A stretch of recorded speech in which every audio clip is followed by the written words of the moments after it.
12th part में हम देखे थे छा इनको बोल रहा था वो छा को और पसंद ना करे, इससे उसे ही ज्यादा तकलीफ होगा। लेकिन छा के बोलने की तरीके बहुत रूड था।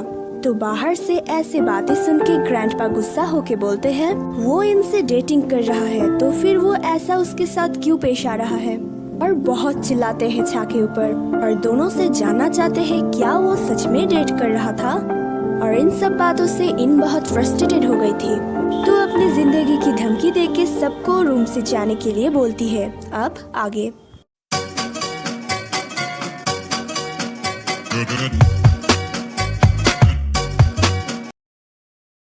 ग्रैंडपा के पूछने से छा सब कुछ बताने जाता है, लेकिन जिन रोक लेता है और सब लोग रूम से निकलते हैं। बाहर आके आयरिन और जिन इस बात को लेके ग्रैंडपा को टेंशन करने के लिए मना करती है। जिनका कहना था दोनों अभी बच्चे हैं तो 2 दिनों में ये सब ठीक हो जाएगा। और ग्रैंडपा के चले जाने से आयरिन जिन से पूछती है क्यों उसने ग्रैंडपा को सच जानने नहीं दिया। तो जिन लेक्चर मारने लग जाता है वो तुम्हारे लिए ठीक नहीं है, छोटा है, काम का भी नहीं है और ब्ला ब्ला ब्ला। ये बोलती है वो अपनी जिंदगी की डिसीजन ले सकती है, जिनके ज्ञान की उसे जरूरत नहीं है। फिर छा आके एक ही क्वेश्चन करता है क्यों उसने सच बोलने नहीं दिया उसे। तो जिन बोलता है वो गलत बोल रहा था इसलिए। छा बोलता है मेरे बारे में अगर कोई गलत सोचे उसे मैं अगर सही बोलने जाऊँ तो क्या वो गलत होगा। और ऐसे ही बातों बातों में सिचुएशन गर्म हो जाता है। जिन छा को मारने भी जाता है, लेकिन आयरिन रोक लेती है। छा आयरिन से अकेले में बात करना चाहता था, लेकिन जिन रोक रहा था और आयरिन को भी छा से बात करनी थी, तो वो छा के साथ चली जाती है। आयरिन पूछती है क्या बोलना है, तो छा उसे हक कर लेता है और बोलता है बहुत परेशान हो गया था मैं तुम्हारे लिए, मुझे पता है तुम ट्रबल में हो। तो आयरिन उसे छोड़ने बोलती है। छा बोलता है इट्स ऑल राइट, मैं हूँ तुम्हारे साथ और हर पल रहूंगा। और ऐसी बातों से आयरिन इमोशनल हो जाती है और दूर से ये सब जिन देख रहा था। इस तरफ इन बैठ के बचपन के बारे में सोच रही थी। जब स्कूल टाइम में उसकी क्लासमेट उसे बुली करती थी, परेशान करती थी, तब छा उसकी हेल्प करता था और तभी से छा उसकी दोस्त बना है। ऐसे ही एक दिन छा इनके साथ स्कूल बंक करके घर आया था, क्योंकि इनकी तबीयत तब और भी बुरी थी। तब इनने उसे आयरिन के साथ इंट्रोड्यूस करवाई थी कि वो वही बचपन वाला नाम छा है, तानकी भाई। और छा ने तब पूछा था क्या आयरिन की कोई बॉयफ्रेंड है, तो इनने कहा था उसने अभी ऐसा कुछ भी नहीं देखा। तो इस बातों से छा बहुत खुश हुआ था। कुछ दिन बाद इनके हार्ट में बहुत ज्यादा प्रॉब्लम होता है, तो उसे हॉस्पिटलाइज्ड किया जाता है, जहां छा और आयरिन उसे एक साथ देखने आती है। तो इन पूछती है वो दोनों एक साथ कैसे। आयरिन बोली थी छा तुमसे मिलना चाहता था तो उसे मैं ले आई। और छा तब इनसे बहुत अच्छे से बात करता था और छा ने तब इनसे बोला था वो आयरिन को पसंद करता है और उसको पाने में इनको उसकी हेल्प करने। फिर तब से इनके हाथों से छा आयरिन के लिए गिफ्ट भेजता था। और ये सब सोचते हुए खुद को हर्ट करने लगती है और सीसा से अपनी नस काटने जाती है। वो तो शुक्र है जिनका कि वो टाइम में आके इनको रोकता है। वन साइडेड लव बहुत तकलीफ देता है, जिस कारण से इन बहुत रोती है। जिन उसे जिताएगी ये बोल के हौसला देता है। ये जिन अभी भी हार जीत में ही पड़ा है। इधर लड़की की जान जा रही थी। इस तरफ आयरिन छा को बताती है वो दोनों एक नहीं हो सकते, क्योंकि वो इनको हर्ट नहीं कर सकती। छा उसे समझाता है इन एडल्ट है, वो खुद से खुश रह सकती है, किसी की सैक्रिफाइस की जरूरत नहीं है। छा भी तो आयरिन से प्यार करता है, क्या उसका फीलिंग को वो हर्ट कर सकती है। और आयरिन कुछ ना बोल के चली जाती है। फिर जिन से आयरिन को पता चलता है इन ने सुसाइड अटेम्प्ट की थी। सही वक्त पे जिन नहीं पहुंचता तो इनकी जान जा सकती थी। जिन बोलता है वो मेंटली बहुत वीक है, अपने प्यार को किसी और के साथ देख के। और ये सब बातें सुन के इनको बहुत गिल्टी महसूस होती है और वो सोचती है क्यों वो छा से मिली थी। अगर उससे नहीं मिलती तो आज ये दिन ना देखना पड़ता। उसका रोज रोज मिलना, बातें करना, मूवी देखना सब गलत था। दिन ब दिन उनका प्यार बढ़ना सब कुछ गलत हुआ। फिर सुबह ग्रैंडपा जिनसे जान पाता है इनने क्या कांड किया था, जो सुन के ग्रैंडपा बहुत गुस्सा होके बोलते हैं एक ही पोती है मेरी, अगर वो भी ऐसा करेगी तो कंपनी की रिस्पॉन्सिबिलिटी वो कैसे उठाएगी। जिन बोलता है एक ही पोती मतलब। ग्रैंडपा बोलता है नहीं मैंने गलत बोल दिया। फिर जिन ग्रैंडपा से पूछता है वो इनको देखने जाएगा कि नहीं, तो ग्रैंडपा उसे साफ मना कर देता है। इस तरफ जिन आयरिन से पूछता है कॉल करके क्या वो हॉस्पिटल में है और क्या वो सही है। आयरिन बोलती है वो ऑफिस में है और अगर आज जिनका कोई काम नहीं है तो वो इनकी केयर कर दे, क्योंकि आज काम में आयरिन बहुत बिजी है। बात खत्म करते ही छा आता है। जिन पूछता है वो यहाँ क्या कर रहा है और अंदर कैसे आया। छा बोलता है वो आगे भी आता था, इससे किसी को कोई प्रॉब्लम नहीं है। तुम बहुत वरी हो रहे हो आयरिन के लिए, है ना? तो कल रात उससे नेगेटिव बातें क्यों बोला? तुम समय और पर्सन देख के रंग बदलते हो, एकदम गिरगिट जैसे। तो जिन बोलता है तुम अपने बारे में सोचो। फिर ग्रैंडपा आके चिल्ला के छा से बोलता है तुम क्या कर रहे हो यहाँ? तो छा बोलता है कल के बारे में वो ग्रैंडपा से बात करने आया है। ग्रैंडपा बोलता है क्या तुम्हारे पापा तुम्हें डांटते नहीं? काम के वक्त पे कहीं और पे हो? बहुत इंसल्ट करता है, लेकिन छा बोलता है वो सच बोलना चाहता है। तो जिन फिर से ग्रैंडपा को ब्रेन वॉश करके ले जाता है और छा ग्रैंडपा के पास गलत बनकर ही रह जाता है। फिर छा कैफे में बैठ के पॉली चैन के साथ डॉग के फार्म को लेके बात कर रहा था और उन दोनों को एक साथ देख के पेंग उनकी फोटो खींचती है और आयरिन को भेजती है। और इस तरफ न्यू प्रोजेक्ट को लेके कंपनी में मीटिंग चल रहा था।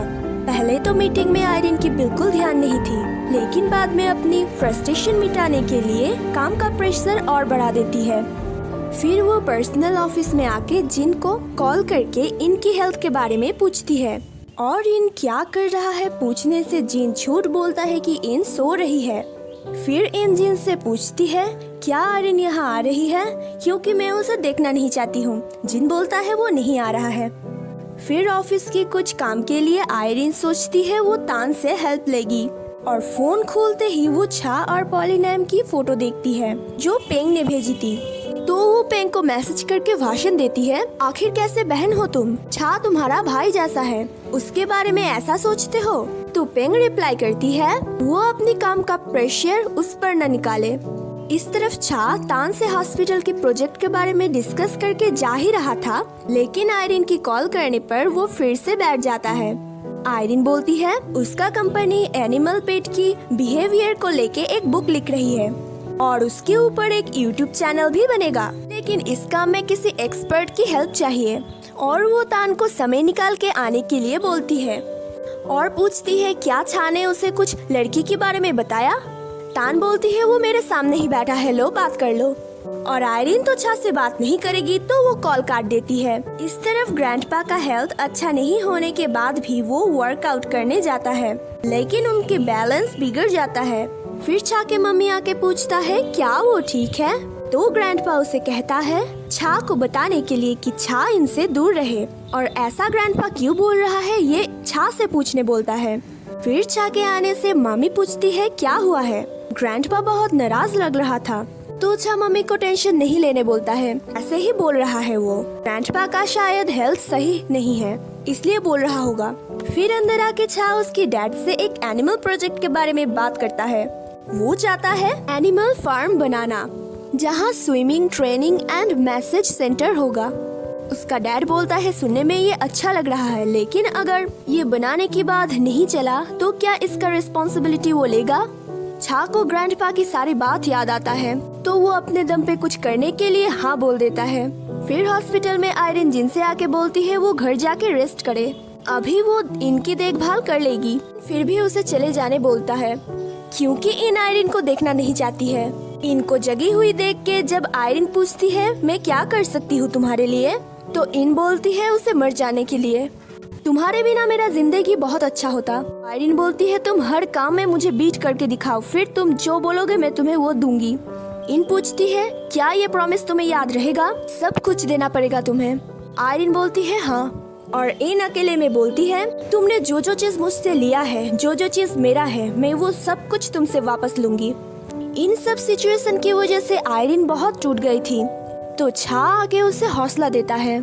फिर आयरिन बोलती है क्या वो बहुत खराब इंसान है, कोई उसे पसंद नहीं करता है, ऑफिस में भी सभी उससे हेट करती है।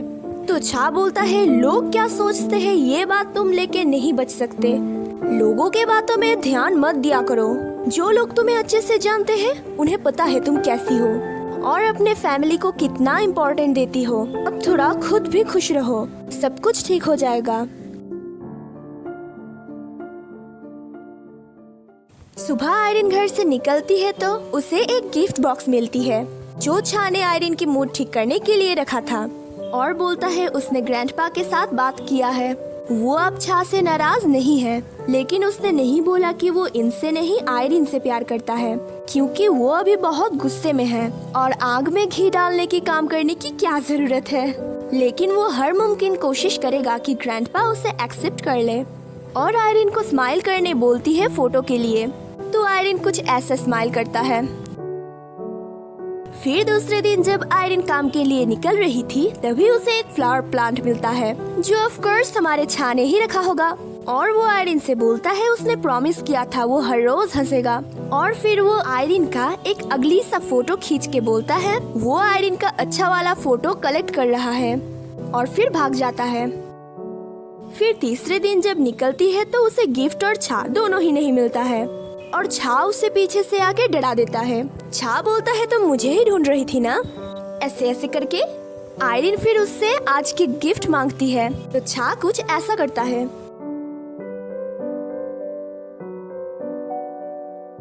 इस तरफ ग्रैंडपा जिनसे इनकी हालत जानता है।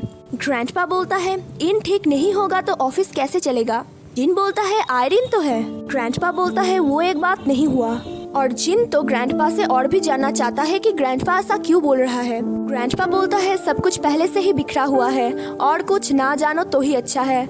आखिर ये बात क्या है, शायद हमें नेक्स्ट पार्ट में पता चलेगा।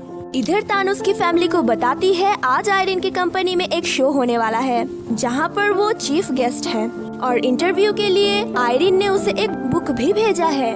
तो उसकी डैड बोलता है ये हमारे हॉस्पिटल के लिए अच्छा होगा, तुम्हारी फेस वैल्यू बढ़ेगा, तो इंटरव्यू अच्छे से देना। मम्मी बोलती है वो दोनों अभी छोटे हैं, उन्हें इतना प्रेशर मत दो। हाँ सच में हर मम्मी के पास अपने बच्चे छोटा ही होता है। डैड बोलता है वो सिर्फ पॉइंट बता रहा है, हॉस्पिटल के प्रमोशन के लिए ये बहुत अच्छा रास्ता है। सिर्फ शूटिंग के लिए सब कुछ रेडी था, लेकिन तान का छोटा सा एक एक्सीडेंट हो जाता है, इसलिए वो आने में भी देर कर रहा था। तो उसकी जगह पे छा आता है, और यहीं पे हमारा ड्रामा का 13th पार्ट खत्म होता है। अगली वीडियो जल्दी से आएगी। Thank you for watching.